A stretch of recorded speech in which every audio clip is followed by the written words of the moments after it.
네, 지금부터 말씀을 드린다면 한국은행에서 초과저축을 추계를 했고요.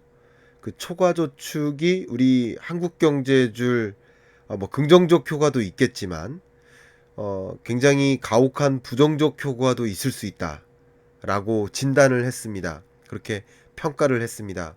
그래서 제가 여러분들께 한국은행의 그 보고서를 직접 좀 쉬운 표현으로 굉장히 어려운 주제예요. 근데 쉬운 표현으로 여러분이 다 이해하실 수 있는 수준으로 최대한 쉽게 한번 설명을 올려보도록 하겠습니다. 여기 보시면 한국은행 그 보고서입니다. 이 표지가 이래요. 팬데믹 이후 가계 초과저축 분석 및 평가, 초과저축을 분석한 거예요. 근데 이 초과저축의 파급 영향을 가지고 결론부터 말씀드리면 저축이 좋은 거예요, 나쁜 거예요? 저축은 좋은 거예요, 기본적으로. 그죠? 근데 저축이 좋은 거일 수도 있고 나쁜 거일 수도 있습니다. 특히 초과저축의 개념을 조금 이따 설명드리겠습니다만 초과저축, 과잉저축이 있다 이런 느낌이에요. 그렇다면 부정적 소득 충격에 따른 소비 부준을 완충하는 요인 이게 뭐냐면 뭐 경기 침체가 찾아오고 고금리 시대이고 그런 것들이 고물가이고 이런 것들이 결국 우리에게 소비 부진을 만들어요. 실질 소득이 감소하니까 소비를 할 수가 없어요.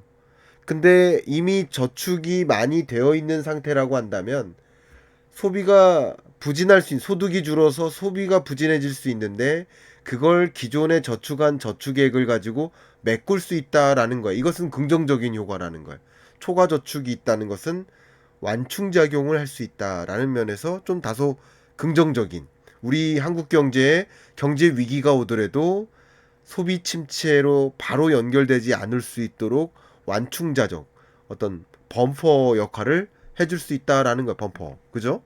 여러분 자동차 앞에 범퍼가 있잖아요. 범퍼가 있으면 부딪히더라도 그 충격을 완충시켜 주잖아요. 뭐 그런 느낌이라고 한국은행은 얘기했어요. 그런데 부정적인 효과, 경고한 건 뭐냐면 향후에 주택 시장이 낙관적으로 전망되면 전망될수록 그 초과 저축한 약 100조 원 가량의 이 초과 저축액이 내 집 마련이나 주택 투자로 연결될 수 있다는 거죠. 그러니까 자산 시장으로 유입될 가능성이 있다는 거죠. 그러면 소위 집값을 정말 안정화시키지 못하고 가혹하게 또 폭등하게 만드는 그런 방향으로 쓰일 수 있다는 그 부분에 대해서 우려의 목소리를 안 낼 수가 없습니다. 그래서 말씀을 드리는 겁니다. 일단 초과 저축의 개념을 말씀드리기 위해 가장 기본적인 이야기를 좀 해봐 드리도록 하겠습니다. 자, 이 가계의 재무 상황인데요. 이 파란색은 소위 말하는 플로우 변수예요. 플로우 변수는 소득입니다. 소득. 소득은 이번 달 소득 얼마, 다음 달 소득 얼마, 지출, 소비 지출액 얼마 이게 들어갔다 나왔다는 게 플로우 변수고요. 반대로 스탁 변수 아주 쉽게 경할못 여러분들을 위해서 아주 쉽게 말씀드린 겁니다. 스탁은 예를 들어서 저축액은 들었다 나가는 게 아니잖아요. 누적액인 거잖아요. 누적. 가계부채도 누적액이잖아요. 가계부채가 더 쌓일 수도 있고 부채를 갚으면 좀 줄어들 수 있죠. 결과적으로 누적값인 거죠. 이해가시죠? 자, 그러면 한번 생각해 볼게요. 고용 상황이나 여러 가지 경제 여건에 따라서 우리 가계의 소득에 영향을 주겠죠. 그럼 그 소득 중에 일부 이자와 같이 비소비 지출이 있어요. 이자 지급액 같은 거. 이런 것을 뺀 나머지가 뭐예요? 소비를 할 수 있는 소득이에요. 처분 가능 소득이라고 합니다. 그 처분 가능 소득을 가지고 뭐 해요? 일부분을 소비하는 겁니다. 근데 소비하지 않고 남은 것을 뭐라고 해요? 그걸 저축액이라고 하는 거예요. 저축액. 근데 그 저축은 일부분 금융자산이 되는 거고요. 그죠? 그걸 가지고 집을 산다 그러면 실물자산이 되는 거고요. 물론 실물 자산을 살 때 저축액만 가지고 사는 게 아니라 가계부채를 더 끌어다가 사죠. 그죠? 가계부채를 끌어다가 뭐 투자할 수도 있죠. 영끌에서 비투하는 거 이런 것들이 이런 거죠.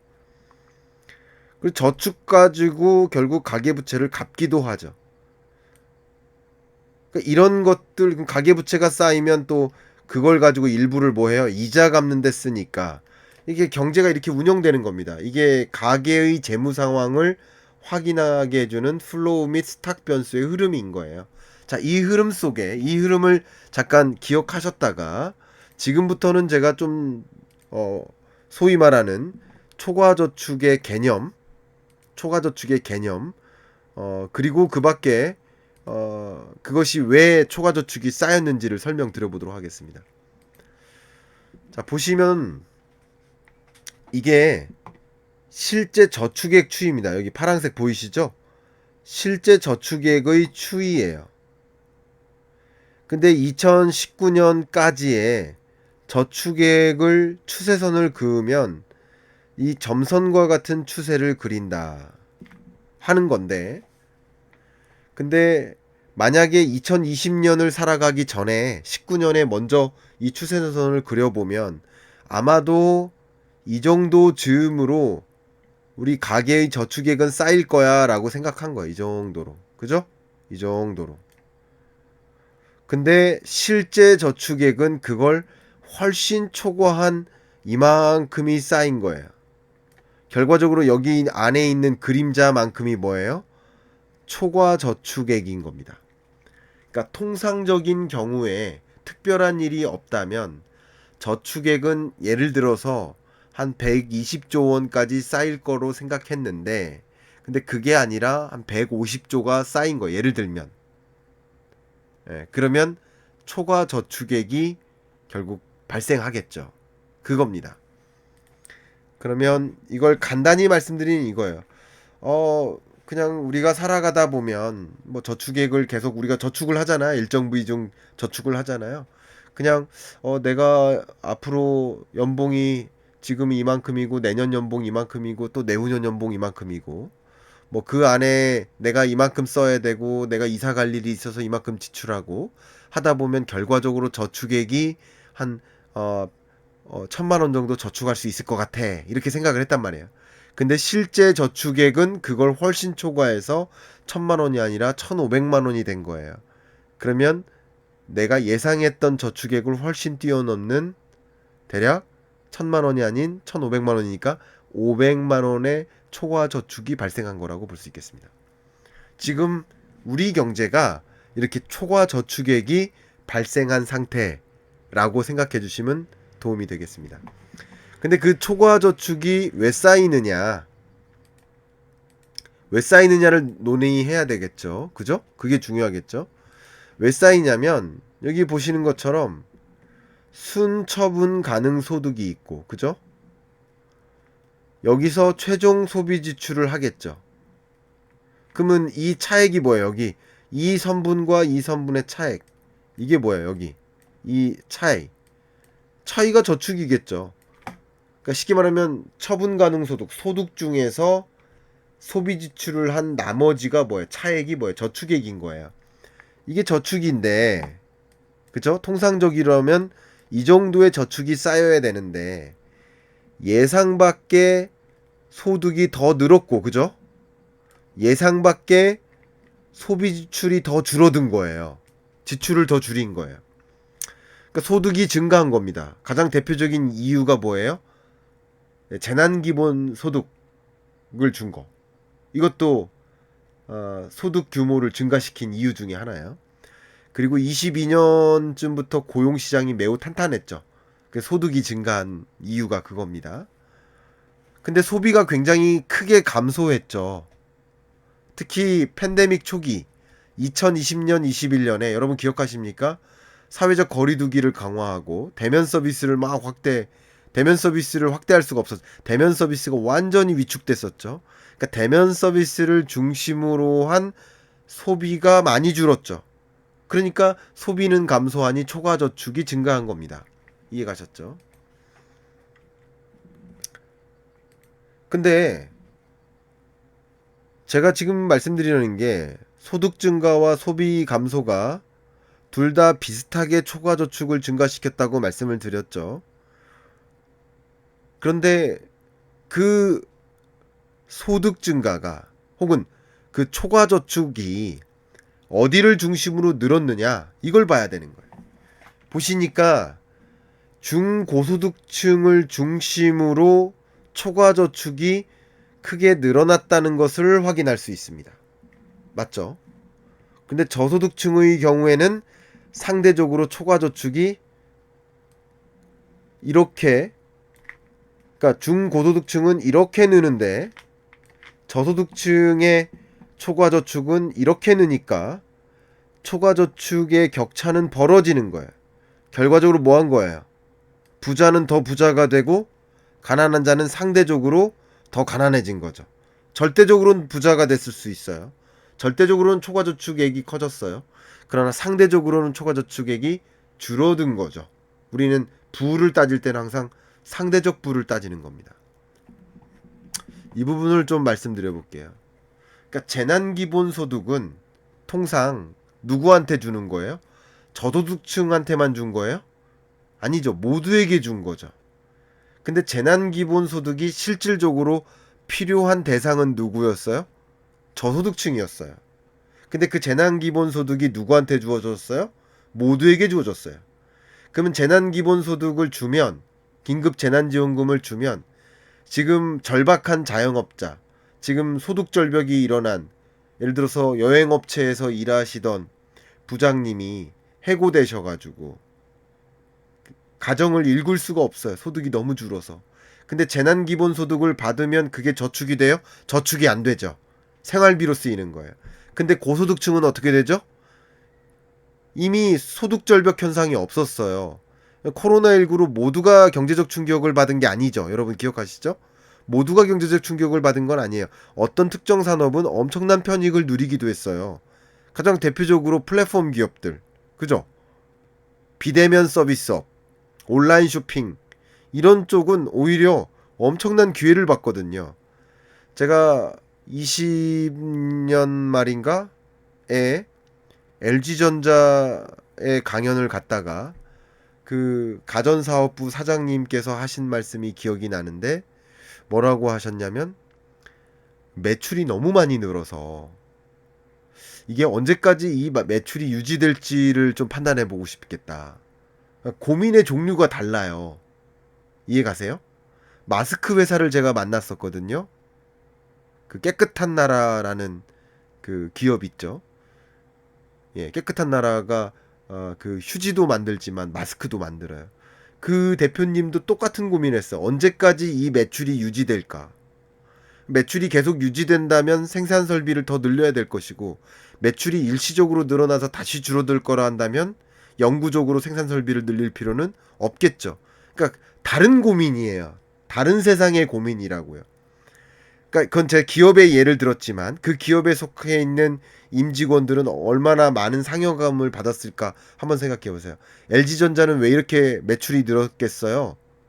재택근무하고 그러다 보니까 여러분 그 홈 퍼니처, 그러니까 집안에 있는 가전이나 이런 걸 많이 바꿨거든요. 이렇게 고소득층의 경우에는 경제적 충격이 없었는데 재난지원금 같은 것들이 제공이 되다 보면 저축으로 이어지는 것이고, 저소득층의 경우 혹은 고용 충격이 있었던 계층의 경우에는 재난지원금 같은 것들이 지원됐을 때 그게 그냥 생활비로 쓰이는 거예요. 부족한 생활비로. 그러니까 초과저축이 주로 어디를 중심으로 들어요? 네, 고소득층을 중심으로 든다. 중소득층을 중심으로 든다. 저소득층의 경우에는 상대적으로 그만큼 들지 않았다. 부의 양극화가 확대됐다라는 거죠. 자, 근데 요 정도는 지금 어떤 저축의 어떤 추세, 흐름을 분석한 거고요. 근데 그 초과저축이 경제적으로 어떤 영향을 미칠까? 좀 그것도 봐야 되거든요. 경제적으로 어떤 영향을 미칠까? 그걸 제가 지금 보여드리겠습니다. 초과저축이 미칠 영향. 근데 이게 유독 세계적으로 그랬을까라는 질문에 대해서 보시는 것처럼 미국 같은 경우도 현금이나 예금 자산이 크게 늘었다가 다시 줄고, 유로존 같은 경우도 크게 늘었다가 다시 줄었는데, 한국의 경우에는 계속 크게 늘다가 21년 1분기까지도 이때까지 다 같이 늘었단 말이에요. 근데 이후에 미국 유로는 줄었잖아요. 근데 한국은 그 이후에도 계속 늘어요. 23년 1분기에도 크게 늘어요. 그러니까 이렇게 초과 저축이 유독 한국의 경우 크게 늘었다는 것을 해석해 보면, 앞에 말씀드렸던 것처럼 그 영향 중에 경기 침체가 오거나 할 때 소비 침체로 어, 바로 영향을 미치는 그 정도가 좀 완충작용을 해서 정도가 약화될 수 있다라는 위안은 됩니다. 이것은 긍정적인 의미예요. 근데 이게 또 초과저축액이 어디에 들어갈 수 있을까요?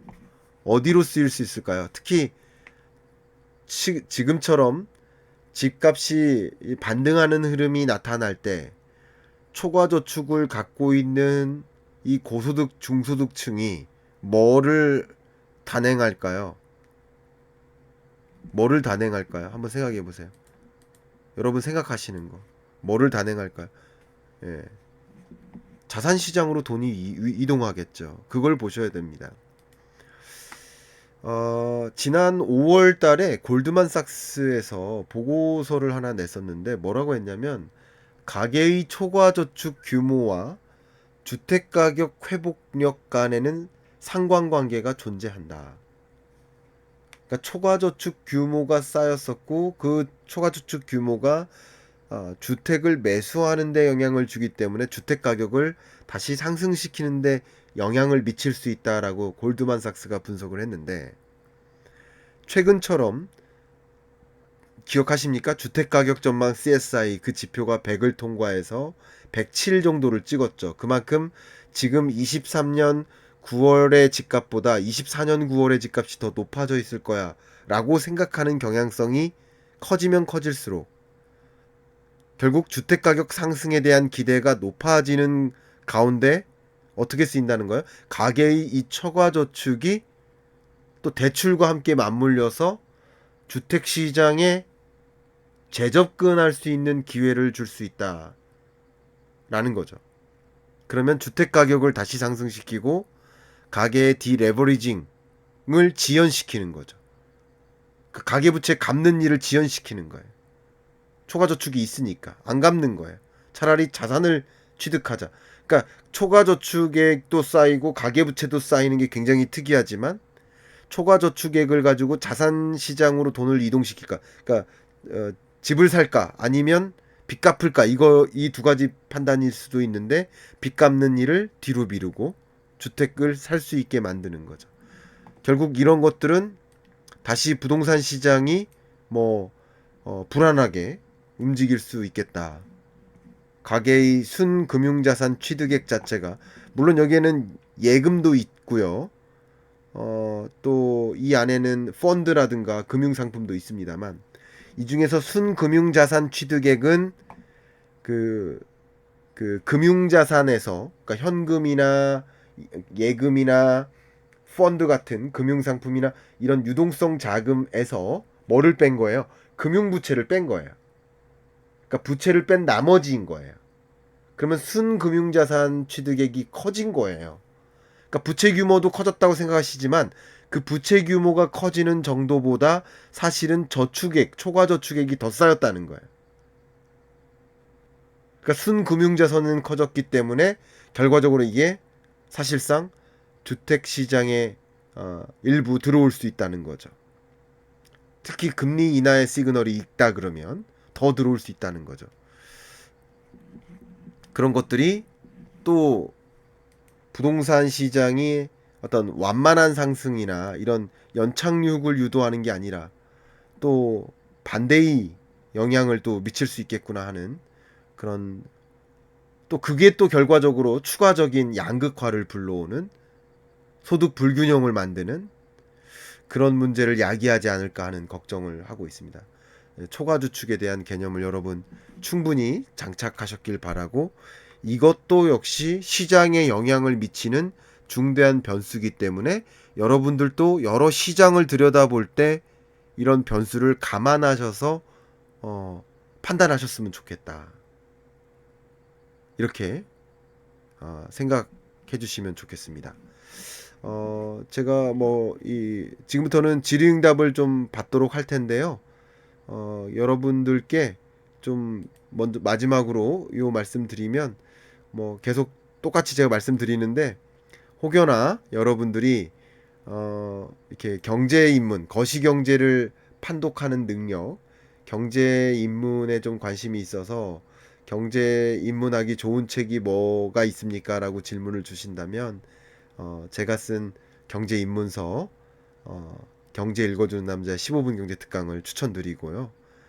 이상으로 제가 지금 녹화를 하고 있었는데 녹화는 마무리하고 남은 라이브 진행해드리도록 하겠습니다. 감사합니다.